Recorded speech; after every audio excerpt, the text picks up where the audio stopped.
We are live, ladies and gentlemen. Super excited to be here today. As you guys know, Ryan Gary Letourneau is on paternity leave, so we're doing a great job finding the most amazing co-host we could possibly find. This week, we are graced with the pleasure of having One Shot Girl, aka Julie. What's going on? Welcome. Thank you. Thank you for having me. Seriously, I'm really excited to chat here. Well, we talked a little bit before we went live, and I told Julie, I'm like, hey, look, like we want to bring on a lot of different people. Ryan's gone that are doing a lot of things besides like sitting down and hitting go on Twitch. Like you have a lot going on, which is really exciting. But before we get into all that, can you kind of tell us your comic book origin story, part one, how you got started online?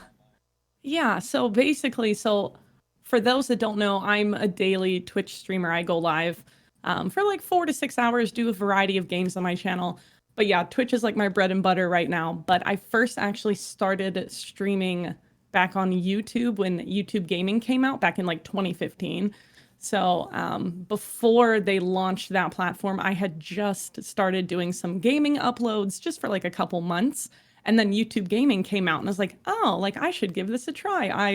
I love like getting to chat with people and meeting new people and of course gaming. So I was like, you know what, let's like do this streaming thing. And like I had no idea about Twitch and I didn't know any other streamers. I couldn't have, named anybody back then, but I was like, you know what, I think I might like this. So I kind of switched over from doing some gaming videos to, starting the live stream. Well, what you said you started back in 2015 putting up some videos. What made you want to do that? Were you like watching that content? Did you know someone? Yeah, that's actually a good question. So my job right before I started YouTube, I lived in New York City. So that's a whole other story, but I'm a Midwest gal. So I was like born and raised, in the Midwest. I went to college in the Midwest and I was like, you know what, after I graduated college and I got a music degree, so that's another whole thing. But I was like, you know what, I want to try something new and go live in a big city. So I literally just like moved to New York City for almost 2 years. And then eventually I was like, okay, like I grew to hate my job in New York City. And I was like, I need something different. So I actually worked for, hopefully no one from my past job is watching, but I worked for a company that sold continuing legal education courses online. Okay. So it was quite boring. But basically we were like the Netflix for lawyers to continue to practice and take the courses they needed to maintain their license. So we sold them those classes online, kind of like a Netflix. So were you in sales? Were you calling lawyers and being like, hey, you need this software? That's a great question. I did kind of start in like customer service / sales because again, I love people. Like I'm one of those weirdos who like, I would love to like call you and like strike up a conversation with like a complete rando. So yeah, I kind of started in that role and then they promoted me more like to different positions because I was doing such a good job and I worked my butt off. So but the more they promoted me, the more miserable I got. And I was like, I don't want to do this anymore. I'm like, I remember I cried in the bathroom once day and I was like so miserable at my job there eventually. What made you miserable? You just like weren't fulfilled. You didn't. Yeah. Like what caused you to be like, hey, this is not fun? Or like, what was it? Did you want to do something else?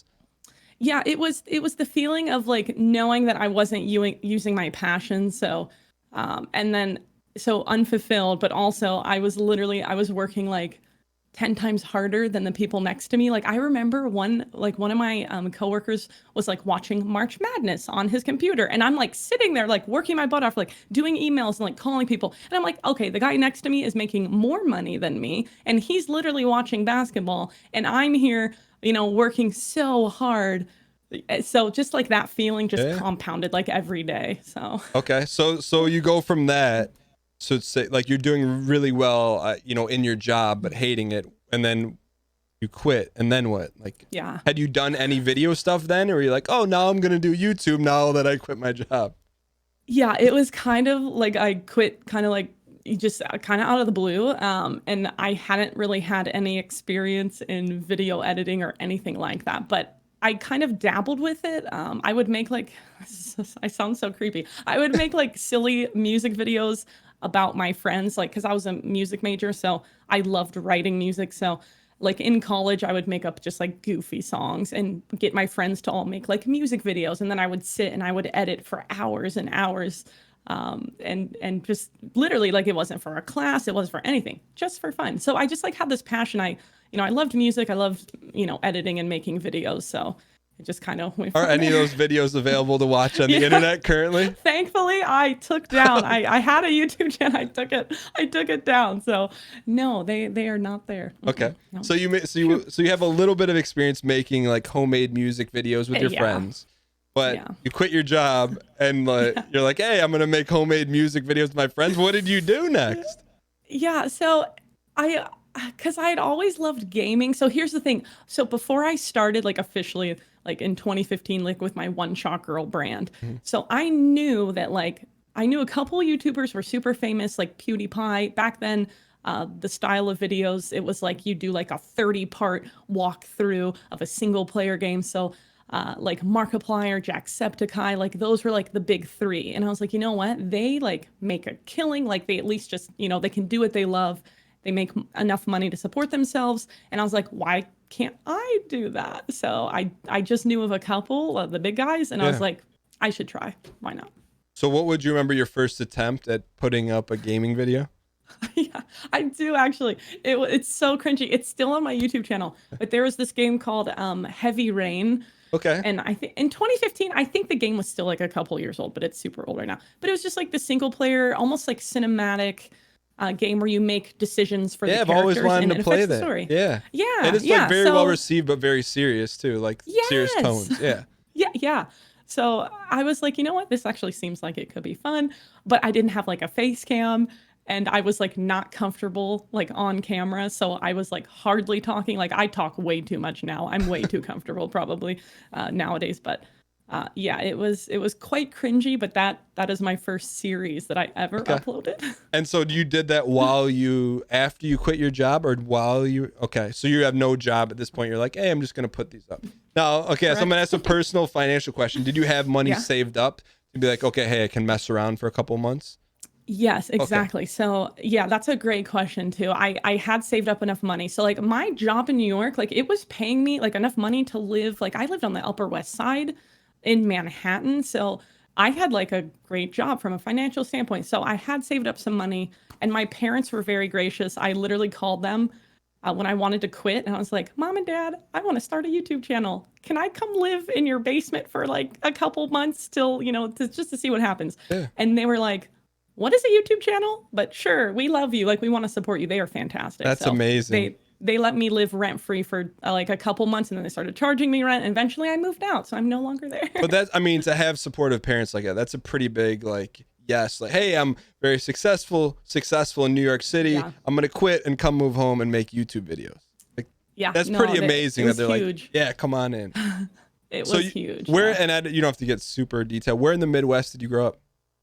So in Ohio, Okay. and then I went to school in Indiana, and Very then cool. I went to New York for a little bit. Yeah. Okay. So you're home for 3 months making YouTube videos. Your first Heavy Rain series. Does it explode and now you're the next big thing on YouTube, or what happened? No, it literally was just I want to say I can't quite remember. It was at least 2 uploads a day. Okay. So I was just pumping out content. It was at least some days it might have been like 3, but I was pumping out content. And then when YouTube Gaming came out, that was huge because they were promoting streams like crazy way back then.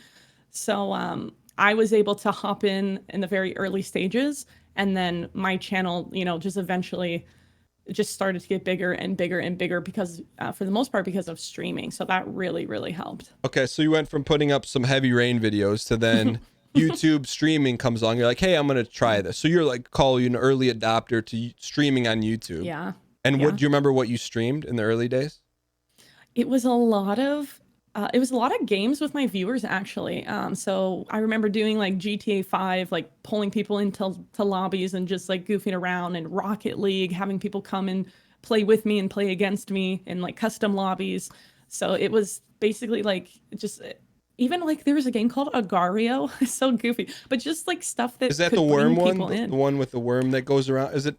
Something It's like that? similar. Okay. Yeah, it's basically circles instead of snakes. It's like circles, but it's the same concept. So, but like a bunch of people could come play with me. So that's kind of how I grew my community, was just including them every chance I could in my streams and like getting to know them that way. And for context, when you first streamed on YouTube, you know roughly like how many viewers like day one or the early couple days were tuning in to watch you? Oh, that's a good question. Mm, Like is like 10 to 15 or like 5 or 30? Like do you remember roughly the window? it was, I think it was actually, I think it was like 50 to 100. Okay. Like, From day yeah. one. So, well, so here's the thing. So I grew, like I did grow a bit of an audience through my uploads. And again, it wasn't just Heavy Rain. Like I did a bunch of series. So so yeah, I had a bit of a following before I did like my first live stream. And again, I was like answering comments, like I was like super as involved as I feel like you can be with your viewers through replying to comments. But Yeah. like anything I could do to like try to connect with people like that. So I think that really brought people to like my first streams. They were like, oh, like she replies to my comments, and let's like check out the stream. And then, oh yeah, they type in the chat. And oh yeah, she still replied, like she's replying live. So I think that really helped like the beginning stages. Okay. Is that what you look at as like what was your first break that you saw? I'm like, hey, maybe this is gonna work out, or maybe I have a shot to do this as my career or full time. Oh, Do you look at like the that's a good YouTube question. promoting you, or was it something else? Like, was there a moment you're like, oh, like maybe I can do this? That is actually a really good question. I don't remember having like any sort of moment. I think it was just like the day in, the day out, like, oh, like people are still coming back. Oh yeah, people came back again today. So I think it was just like after like a couple months, it was like I actually feel like, people are interested in the feedback that I get from people like, hey, like I appreciate you reading my comments and thank you for being like, positive and, not X, Y, or Z, but I think it was just like that daily feedback and just having people tune in. So that's a good question, but off the top of my head, I don't think there was like one standout moment. So you mentioned a little bit earlier, you talked about before you started your one shot girl brand. Clearly, like you're very dialed in, you're very intelligent. And so like when you start to build this thing, it wasn't like it doesn't sound like it was just let me throw something against the wall. It seems like you were Right. very like you're like, hey, this is what I want to do online. Can you talk about how you saw your brand and what you did to kind of position yourself, or how you saw yourself being seen online? Yeah. Yeah. And again, from the start, it was like super intentional. It was, looking at the bigger YouTubers and seeing what worked for them and trying to like emulate that style, whether it was like more long form content or whatever it was. So, yeah, it was definitely intentional from day one, what I wanted to do, what I wanted to accomplish. And then, And what was yeah. that? Like what did you want to accomplish with your videos and with your streams? Yeah, and till this day, it's the same thing. But the internet, as you know, Dan, can be like such a dark place and Really? super negative. I know, Really? shocking, shocking. But yeah, as we all know, so from day one, I was like, I want my channel, my videos, whatever I do, I was like, I want this to be something different. I want it to be a space where people can come in and they feel like they're heard and they're seen, and they can maybe even watch with like their kids at times, not all the time, but at times, and just a positive place where people feel like, okay, I can kind of escape from whatever it is in life or on the internet and just come hang out and feel like I'm a part of a little like online family. And what do you do like in your mind, or what do you do like not mechanically, but what do you do in your stream to promote that? Or what are some things that you're like, all right, hey, this is very important that I do this or that I don't do this? Yeah, so I think it's important. Again, we're all human, so I think it's important to try to be as kind as I can. So I'm like not a patient person. I have my moments, especially with trolls and things in the chat, but I think kindness can be very underrated, especially online. So as best as I can, trying not to let people get to me, like the trolls or whatever. That's like number one. I'm like, just don't snap. Try not to snap at anyone today. Like, just either don't say anything at all, or if I'm going to say something, at least try to make it as nice as possible. But no, number one, just I think the world needs more kindness. So that is always what I try to put out there. And I fail at that a lot. I will be the first to admit it. But that is really the thing. It's just, let's just be kind. Let's, just ask someone how they're doing today. Have, sympathy or empathy for people if they, are saying something. Like, just let's be kind. Let's just be kind. So yeah, that's the number one thing. So when someone comes into your chat, so you brought up trolling, right? And this is not the focus of the podcast, but for you being online and streaming, what is does it happen daily, like once a week? Like, can you talk about what you deal with on your side of the camera? Yeah. It's constant. It's definitely every day. So every day? Oh yeah, every day. There's usually like comments in the stream. So I have a great team of mods. They, will usually get to the comments before I ever see them, but there's definitely stuff that I see all the time, but it's every single day. It's probably just every couple minutes, like when I'm looking over at the chat. So yeah, it is a constant, unfortunately. I mean, obviously non-regulars, non-community members. So like, I mean, I don't want to go too deep into it, but we can go deep as well. Like, what kind of stuff do you deal with? Like specific, is it always like one of these 10 comments towards you?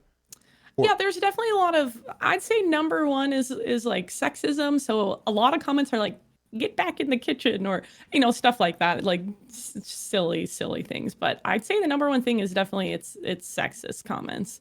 And then I think the second one would just be people like the generic comments where it's like, you're trash, you suck, like stuff like that, where it's like not too personal. They just like want attention. So those would be like number one and number two, I'd say. So for the number one, when people like coming after you, like with sexist comments, how do you deal with that? Because I can, I think a lot of people deal with that, and people are gonna be listening to this and they look at you and be like, well, it doesn't affect her. Clearly, I mean, it affects everyone to some extent, but how do you handle that? Because you have to deal with stuff, I'm just being honest, that I don't have to deal with, and just don't. So how do you deal with it? Yeah, that's a good question. I think no matter what kinds of comments, I think it's important when you have people that are trying to bring you down, you have to have a strong sense of self-worth and identity. So that can vary from person to person, luckily. I have a fantastic family, and the people in my life, like I've surrounded myself with super loving, kind people. So if there's ever a day where I'm like, oh man, the trolls got to me today, I can always, see my family and, or have like a friend or someone encourage me, and just kind of like speak truth into my life. Because again, sometimes those negative voices can be so loud and so overwhelming that you do sometimes just need someone to say like, hey, like, dude, you're awesome. You're hilarious. You're like, whatever it is that you need to hear. Yeah. Like sometimes we do need someone to speak actual truth into our life.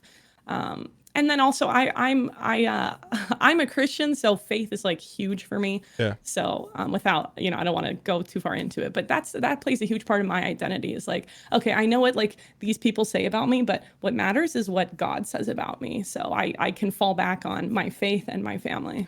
And then when you get that kind of stuff in the chat, like are the moderators know, like, oh yeah, and they're on it, and they just get rid of it. Yeah. But still, sometimes you see it. Yeah. Oh yeah. No, that stuff will definitely like, sneak through sometimes. Or like, if I'm reading, my YouTube comments or my TikTok comments or Twitter replies, things like that. It's like that stuff can be a lot harder to moderate, or I don't have someone who's like going through and like deleting everything. So yeah, a lot of stuff definitely I see a lot of the garbage, unfortunately. And and this will kind of be the last thing I want to ask you about that. But when you see that, like, do you ever, if you handle it one-on-one, like on YouTube, like you see something that's, trolling or, coming after you, will you respond? Do you just delete it? Do you ever, like, how do you mentally, when you read that? Because everyone deals with it. I mean, to some extent, I would imagine, based on what you said, you probably deal with it. Like daily to me is crazy that you deal with that. Yeah. Which is sad, but it's still amazing to see you smiling and like you're still killing it. It hasn't like knocked you off your path, but I think for a lot of people that can like wear people down. So like, is there like anything tactical that you physically do that helps you or helps? Yeah, it's just funny because I'm thinking back, like when I first started. So I've been doing this about 5 years now. So when I first started and I would see those comments, I would almost not try to reason with them, but almost like just give like a kind reply back, like, like, I'm sorry you feel that way, but thanks for watching. Or I don't know, just something, some sort of reply, almost in the hopes of like trying to reform them. And then sometimes people would actually have like this great response. They'd be like, oh my gosh, I didn't think you'd actually reply. I'm so sorry.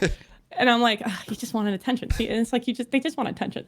So I used to almost like I hope that I could reform in these people, but I have learned, unfortunately, or maybe I've just been worn down. But now I just straight up delete or like ban them. I just don't have the patience nowadays. Yeah.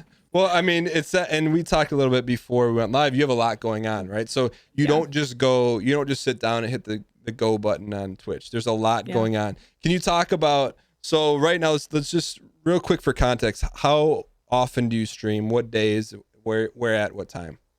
Yeah, so I do stream every day. That is my 7 days schedule. a week? Yeah, 7 days a week. And I start at about 6 p.m. Eastern, and then I go for like 4 to 6 hours. So not like crazy long streams, right? Because I'm doing it every day. So like manageable bites. So I do it every day, but I will take, a day off to like see my family, or like I just, on Saturday I had a small family reunion that, I got to see people and it was fantastic. So every day is the schedule, but it ebbs and flows. Okay. And so, all right, so you go live around 6 or at 6. What does your day look like? Like, when do you, I mean, it's just so you know, no judgment zone. Like, when do you wake up? When you wake up, what do you do? Like, what do you, I know you have videos, you have TikTok, but just take me through what your day looks like in content creation. Yeah. It's funny. I just had to explain this to my family this past weekend, so it's perfect. But yeah, so we'll just start right at my stream. So, 6 p.m. Eastern, usually like hit the go live button on Twitch. I'm ending about 11 p.m. Eastern, we'll say. Okay. And then I probably take about an hour to edit like TikTok videos or like a video for Twitter and Instagram. So all my like little edits for those other social media platforms happens right after my stream. So I have to like sift through my clips, put them all together. So about an hour. So let's say like midnight is when I'm done working. Okay. And then I take like probably like 2 hours, and it's, I get to like watch some Netflix, or sometimes I game. It's very rare. Like I don't do a lot of gaming off stream. I don't know how you are, Dan, but yeah. Why don't you game off stream? I just really don't have the time. So that's really what it comes down to, is just lack of time. Yeah. But I'm the same way. And like, to me, sometimes the rare chance that I do play, I'm like, this would be good content, or like I feel like almost like guilty, or like I should be like recording this.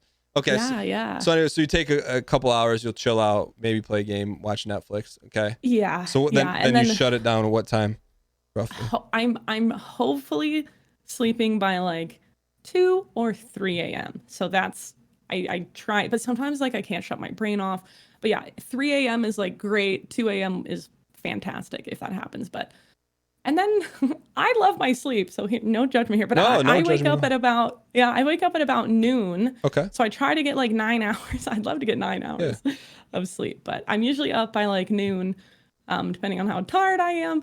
And then once I wake up, it's like, okay, first thing I do is like I check emails. I do like, if I have to upload more TikTok videos, I'm replying to comments. So like as soon as I wake up, it's, it's work still. It's engaging with my viewers as best I can. And then it's checking emails and like talking to companies, all that stuff that goes into it. And I do that for usually a couple hours. So 12 to 3 is like my work time. And then 3 o'clock, I try to get an hour workout in. Okay.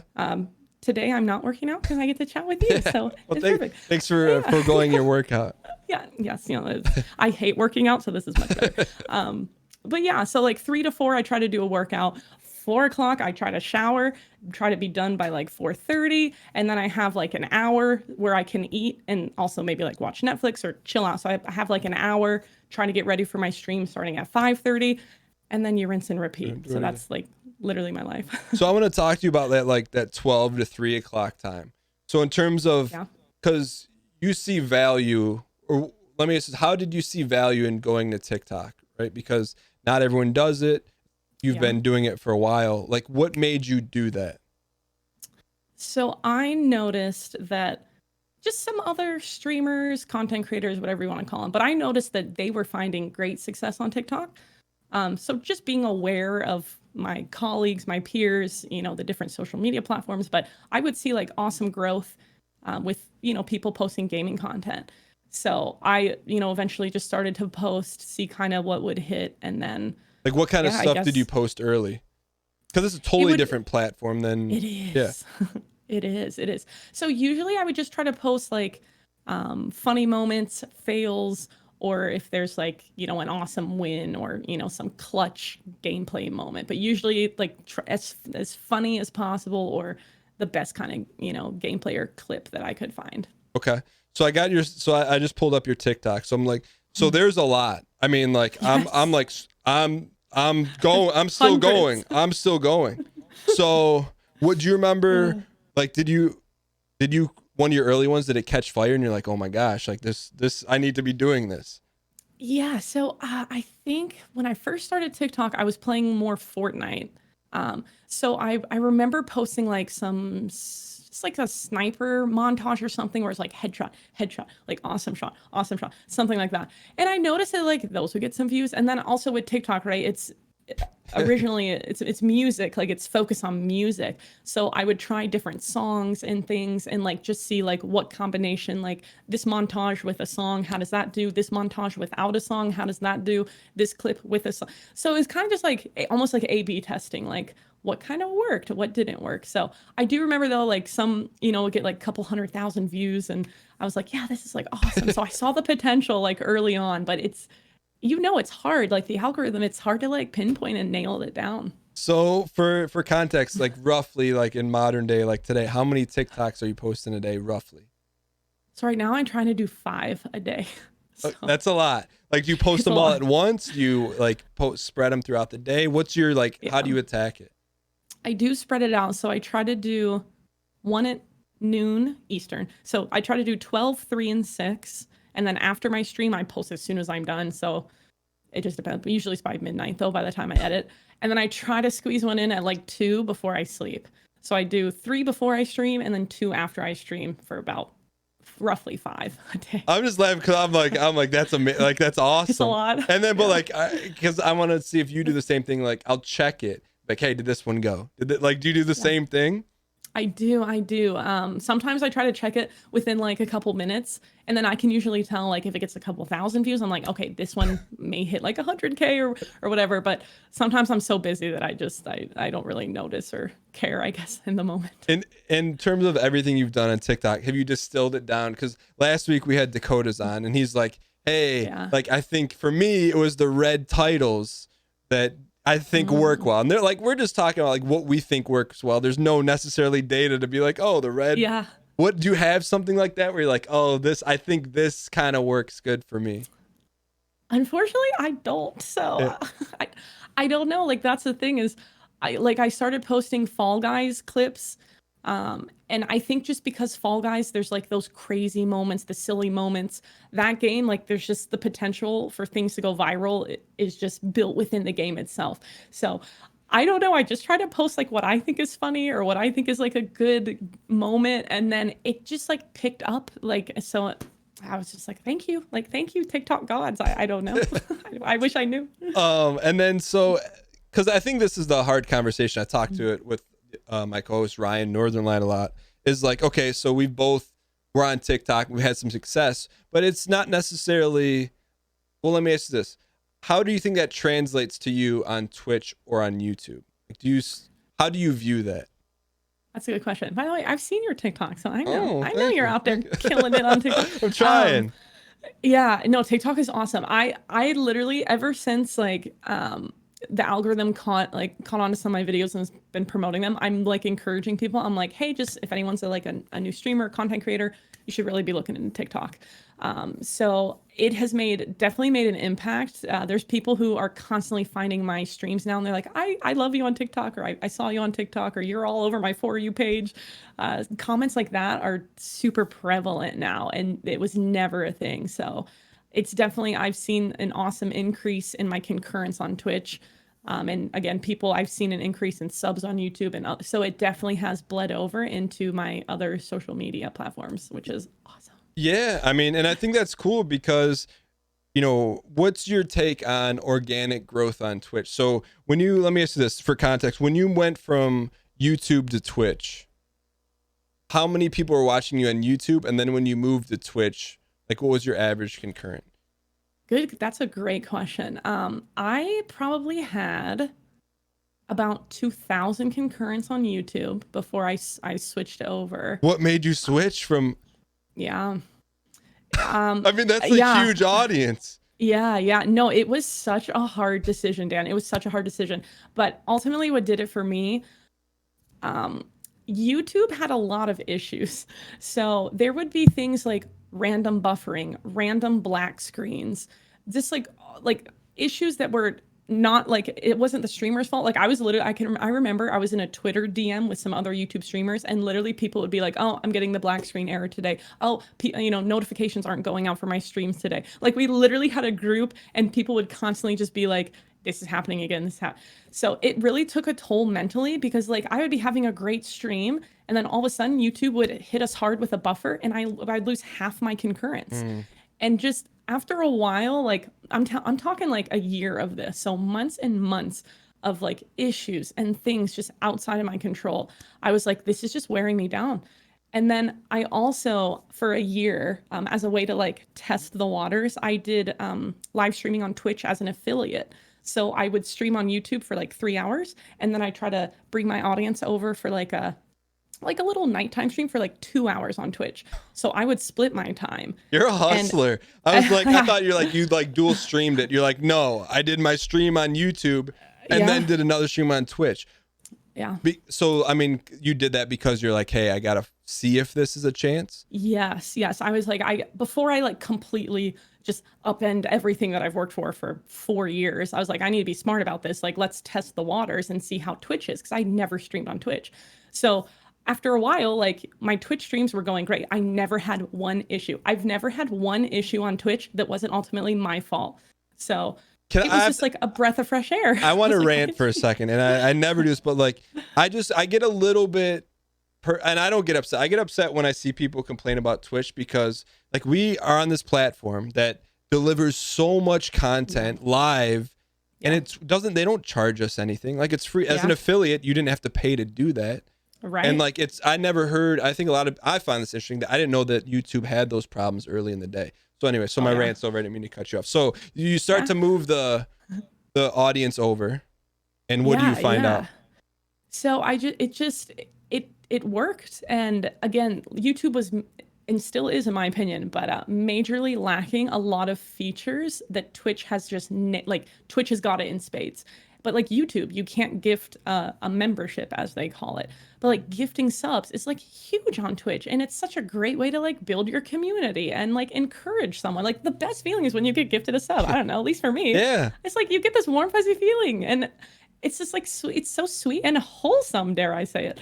But it's like stuff like that was missing on YouTube. There wasn't this culture.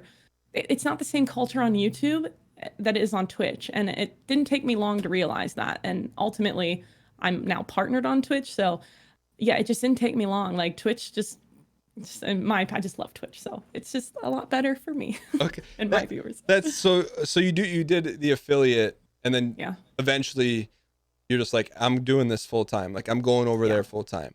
So what was that transition like for you? Did you like put out a YouTube video and be like, hey, now I'm live streaming on Twitch? What was that process like for you when you made that decision? Yeah, so I didn't do like a standalone video, but I made sure with my last, I don't know, couple streams on YouTube. But the good news was, because of my 1 year of transitioning people, so many people were already following me. So ultimately it was just like this awesome, seamless transition. So, but for like the final couple YouTube streams, I was like, don't forget guys, like, our last YouTube stream is Saturday or whatever. Make sure you're following on Twitch. Like that's where we're going to be. So, and then I would put like a little, almost like outro card in my YouTube videos that was like, hey, like make sure to catch the daily streams on Twitch, and, link in the description or whatever. So it was pretty seamless. Most people knew that I was going to transition, and so very, very seamless. Honestly. So you streamed, and I don't want to put words in your mouth. You streamed on YouTube and Twitch for 1 year. Yeah. That's a lot. I mean, but like I think about it, like that's a brilliant thing to do, because sometimes you see people like, hey, I'm just going to be on this platform now, and like, so you made sure that there was no there was no, if I'm a viewer of yours, I'm like, there's no way I didn't know you were moving there if you're doing it for a year. Exactly. That's the thing. If you were tuning in for my daily streams on YouTube, there's no way you didn't know. So, the core of my audience, they all knew. And they luckily came with me to Twitch. That's awesome. So what year did you go to Twitch or come to Twitch? So we're in 2020. So I came to Twitch right about 2 years ago is when I first became an affiliate. Yeah. Okay. So since then, in terms of growing organically on Twitch, what has that experience been like for you? Oh, it's hard. It's hard. And that's the thing. So my background is YouTube streaming, and the nice thing about YouTube is that the algorithm really can bring new eyeballs to you. Conversely, with Twitch, they don't really have the algorithm, right? It's the top-down approach.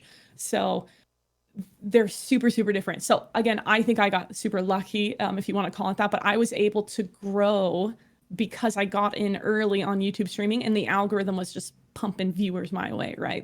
I was being recommended. On Twitch, it's not really like that. So it's very different, and I had to learn that very quickly as well. But collabing has been huge for me on Twitch.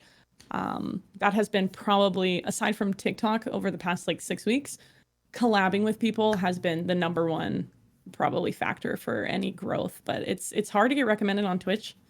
Yeah, and like you said, I don't think any platform is perfect, but Twitch does a lot right. But I know this is one of the things we always talk about. If you're just streaming on Twitch, it's really hard to grow. And in my opinion, it's not necessarily Twitch's fault. Like you have to figure it out. Like you went through something on YouTube where you kept getting black screen. You're like, well, it's not your fault, but you figured it out. So when you talk about, because I know sometimes I get messages and be like, hey, I want to learn how to collaborate with people. Can you talk about how specifically you do that?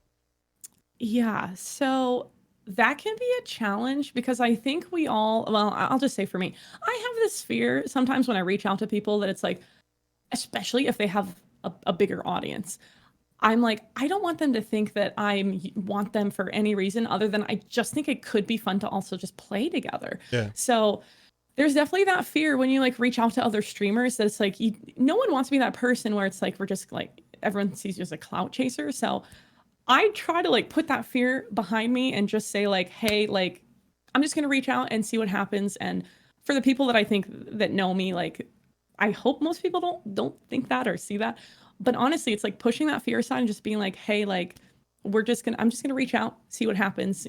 Just type up a message hey, I think it'd be fun to play together sometime if you're down. But more importantly, I've also learned being involved in their community first is huge. So I will always try to say hi and be involved in their streams before I do any outreach, just so hopefully that person, any walls can kind of be broken down initially.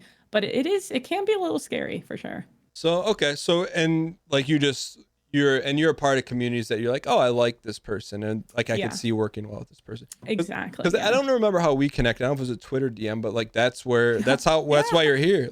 I think we were playing Tarkov. You're hey, we should play Tarkov. I'm and then from there, I started we didn't end up playing just because of scheduling. I think we tried, but I started checking out your stuff. I'm oh yeah, this is cool. Oh, she's hustling. Oh, she'd be a great co-host for this podcast. You know what I mean? So, but if you didn't send that message, I don't know, Yeah, and that's the thing. I had the same fear with you too, because I remember one of our viewers connected us through, I think I tweeted about Tarkov, and someone was oh, Dan is a great family-friendly streamer. And then I checked out your profile, and I saw you followed me, and I followed, and it was but you have more Twitter followers than me. You have this whole reality gaming show background, and I was I don't want him to think I just think Dan, and I watch your streams, and I was I think this would be so fun just to get to know Dan and stream with him or whatever. So I did send you that message, but I totally had that fear. But yeah, I'm glad I sent it, and I'm glad you replied. Well, it just feels organic, right? Because there's sometimes when I'll get that stuff, and I'm then I'll look and be and it's I don't think I'm anything, but I'll be okay, I know what this person's agenda was. You can know that. Right. Versus oh, this is someone trying to connect and not a you said a using kind of way. But it's interesting to hear your take on that because if you like someone or you want to work with them, you'll just reach out, and if they say no, they say no, and if not, then who knows. Okay. Yeah, and that's the thing. I don't think I've ever really had anyone say no. And I think it's just like this weird fear in the back of my head that's totally unfounded. So every person I've reached out to has always been like, "Hey, like, yeah, I'd love to like play together, do X, Y, and Z." So yeah, it's just like this weird little nagging fear sometimes that I struggle with, but I usually just like push past it and I'm like, worst thing that's going to happen, they're going to say no and it's fine. Like, it happens. It's life. So you talk about like playing together. So I want to talk to you about game selection. So, from what we know, just what you told us here, you've played Fortnite, you've played Heavy Rain, Fall Guys. I know you've played Tarkov. That's how we connected. Yeah. Like, how do you like what? And someone tunes into your stream, what should they expect to see? Yeah, so I usually tell people I do play a variety of games. I go with this strategy of like I usually have like a main game and then I like sprinkle in other games. So I do love the genres I love the most are like battle royales, or maybe I should say stream the most. I stream the most like battle royales and survival games. So it evolves over time, right? Games are constantly new games are coming out, games are dying, so it just evolves and it changes. But yeah, I started with like my main game was like H1Z1 King of the Kill, Yeah. and then that morphed into PUBG, and then that morphed into Fortnite. And then after Fortnite, it's been like I did a lot of Tarkov, and now it's like Fall Guys. But I've always sprinkled in like I play horror games sometimes. We call them like Scream streams, so I try to do them on like Saturdays. So fun's like I'll always be mixing in because I've never been one person, or I've never been a person to play one game. So that's just not who I am. I love a variety. Has there ever been any game that you picked that either did extremely well that you're like, wow, or on the flip side, like, oh, this was a flop and we're never playing this again on stream? Oh my gosh, yes. I we'll talk about the flop Yeah. really quick. But there was a game. Oh gosh, it was a couple months back, but and I don't want to like talk bad about the company. Oh. So it was this like survival horror game where there's like some zombies. I think it was called like Mist Survival or Hmm. something. But I tried it on stream.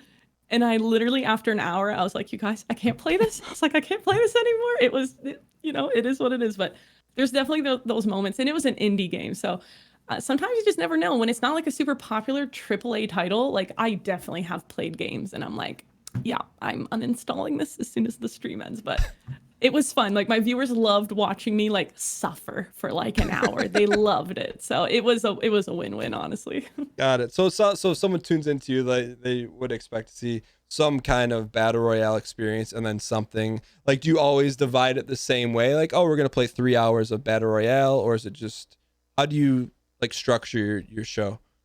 That is a great question. It depends on how many games I'm interested in. So right now, I feel like there's a bit of a lull. It's like I kind of like Fortnite. It doesn't really do it for me as much anymore. So Why do you think right that is? now, Is it for you? Like, is it a combination of you don't like it and viewers, or is it just no, it's just I played Fortnite since like the battle royale since like the day it came out, just about. So I had played it for like 2 years, and that's usually the life cycle of a game for me on my yeah? stream. And I played it like almost every day. So and I'm gonna play Fortnite here in like a week. So I just don't play it every day. So right now I'm just kind of looking for like other games. So it just depends. Like I'll be playing a horror game this Friday, but usually what I'll do is like I try to stick with one game per stream. But it just depends sometimes. Like I may start off the stream with like a 2 hour session of a game and then swap over and do the rest of the stream for another game. But it honestly just depends on how many games I'm like really excited to play. But right now there's just like a little bit of a lull. So I'm waiting for the next couple months. Like Q4 I think is going to be awesome with some games coming. How do you communicate that to your viewers and community? Like, what? How do they know on what day to expect what, or do they just show up and be like, oh, we'll see what we got today? Yeah. Unfortunately, I feel like I've learned my lesson. I try not to tell people what I'm playing because oftentimes plans change. And so, like, I'm even hesitant, even though I have it like it's like locked in, like Friday, I'm playing the scary game. But I'm like hesitant till still to tell people because sometimes stuff changes. And then come Friday, I'll get like hundreds of comments like, what happened to the horror game? Why aren't you playing the horror game? And it's not their fault. Like people are genuinely curious. It's my fault for like building up the expectation and then not delivering. So yeah, I usually don't tell people unless I'm as close to certain as I can be, because I just don't want to set them up for, failed expectations, and then I get inundated with hundreds of comments because they're like, what happened? So yeah. Got it. Okay, no, that makes sense. And because it's always like so people just know what time to show up, and Yeah. you'll let them know when they show up what you're playing. Yeah, yeah. Okay. And again, usually people like catch on like, oh yeah, she's playing Fall Guys. Like that's going to be the main game for a little while. And I'll tell people like, hey, like, yeah, like I'm playing Fall Guys. I'm having fun. I'm excited for these games. And I'll tell people like, here's kind of what I'm excited for, like Dead Matter and Star Wars Squadrons and, the new Spider-Man game. So people kind of have this like vague idea of, oh yeah, she probably will play this. They just don't know like exactly what day. So Okay. yeah. And then when you do that, do you ever no, so that makes sense. So they just kind of show up and it's like Yeah. whatever happens. Have you noticed Yeah. like if you play Fall Guys, does it affect your viewership differently than if you're playing like some random indie game, or is it always like pretty close to the same? No, definitely. Like whatever my like main game is, if I like switch away from that, usually, well, it depends on how popular it is. If it's like a lesser known indie game, then it's like I'll probably lose like 50% of my concurrence. If it's a more hyped up AAA title, then it might only be like 20% or so. But usually when I switch away from the main game, there is some sort of like decline. Got it. Okay. And speaking of, I know someone mentioned this earlier in the stream, and they wanted me to make sure that I asked you this. We're going to take a few questions toward the end. But what's your take on Tarkov? Like, how did you find it, and then where's your relationship with Tarkov right now? So I actually had the game since 2017, Okay. towards the end of 2017. So So I like had a code survival. for it. Yeah, it's like Yes, survival-ish. exactly.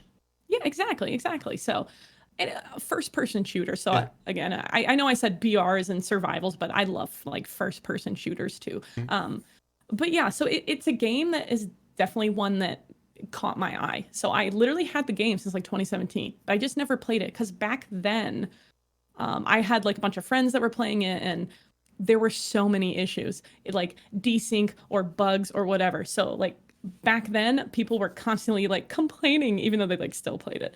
So I was like, you know what? I'm not going to touch this game until it gets a little better. And then I think it just took a while, and Fortnite, caught my eye, and so it just kind of got put on the back burner because of the issues initially. And then when I was on vacation right around New Year's when Tarkov did that huge drops event, just early January of this year. Yeah, so it exploded on Twitch. It was the #1 game for those couple weeks, and I was like, okay, as someone who's a full-time streamer, as someone who has this game installed, clearly I need to get on board. So it was the Twitch drops event that really made me jump into it. Okay. Finally. And then so you don't play Tarkov too much anymore, just because like, are you burned out of it, or just kind of didn't do well? Yeah, so I experienced my first Tarkov wipe a couple months ago, whenever that was. And so once the wipe happened, I was like ready to jump back in. And it was really fun because I played it for like 2 weeks straight. But then it got to the point where it's like I was sitting on a couple million rubles, and I had a bunch of, and I was like, okay. I was like, all right. So it just kind of got to the point where it's like, I've played it now. I know the maps. You don't have to rub it in, all right? Some of us don't know what it's like to sit on a couple million rubles, all right? We don't. Some of us don't know that feeling. That's okay. That's all right. No, but that's the thing. It's like I feel like that's not even that much. But either way, it just got to the point where it was like, I've been here, I've done that. Like I grinded the game for like the first 4 months because you're overwhelmed with customs in labs, in factory, and learning the extractions and learning about all the loot. So the game kept me super interested for those first like 4 months. And then the wipe happened, so I went back in, but then now I'm like, okay, I kind of been there, done that. But okay, cool. Yeah. I just had to ask because I know like, Yeah. and that's initially how we connected too, is through Yeah. Tarkov. Okay, so as we're gonna wrap up here and take some questions from the audience. Before we do that though, the one thing I haven't asked you about is your current take or strategy towards YouTube. What does your YouTube channel look like now versus like the heavy rain days? Yeah, so I don't want to say unfortunately because it's a choice that I'm making, but ever since I stopped streaming on YouTube, that is where I was getting the bulk of my subscribers. So when I took away the streams, which is what everyone had really, known me for, That's how they found me. That's what kept them interested. I didn't do a lot of uploads like when I was streaming, because also I feel like YouTube penalized my channel, which is a whole other thing. But I feel like YouTube doesn't like when you stream and upload, or at least it didn't a couple years ago. So I tried to keep it to like streaming only. So my channel's in a little, it's been in a goofy place since I stopped streaming, because that's how people like found me. That's what they knew of me.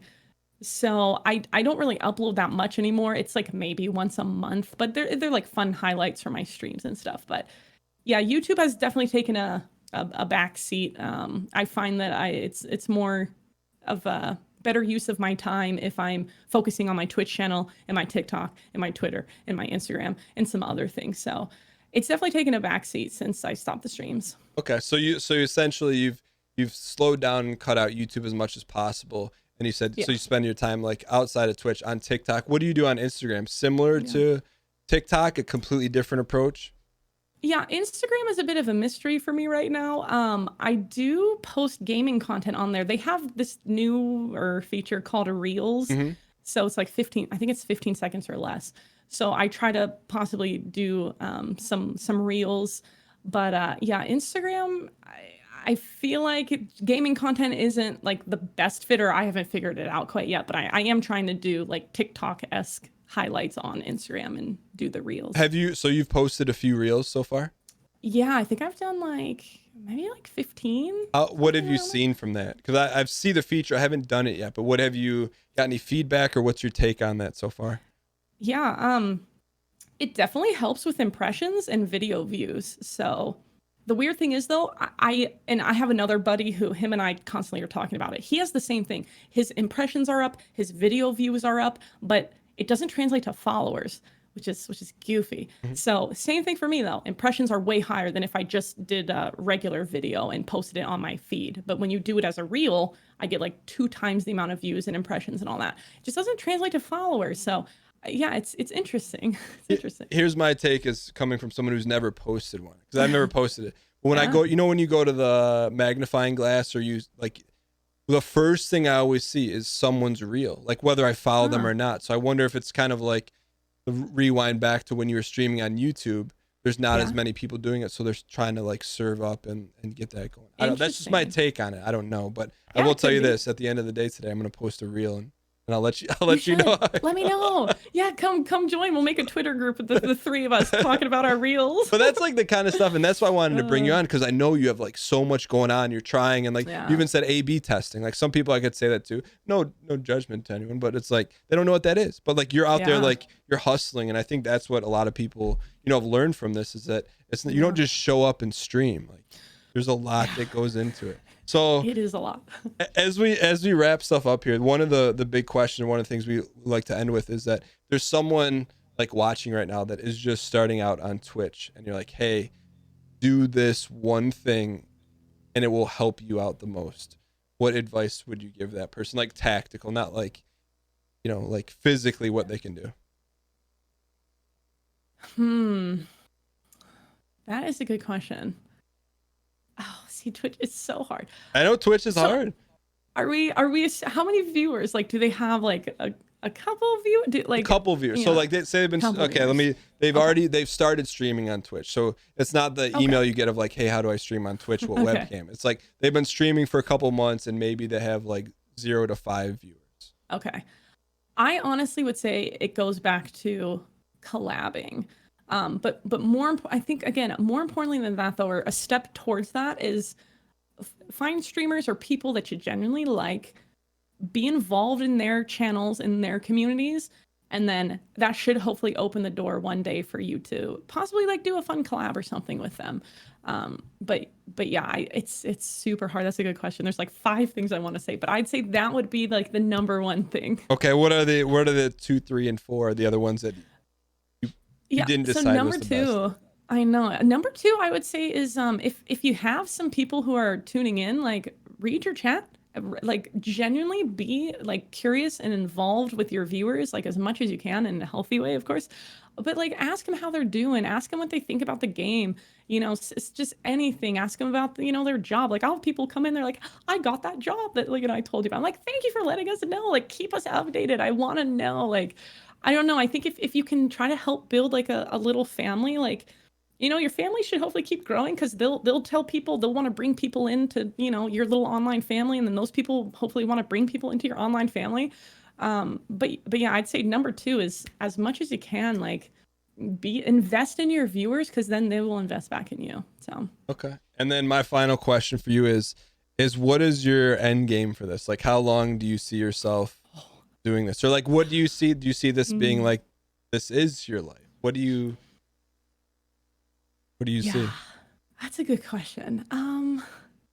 I want to stream like for as long as I can.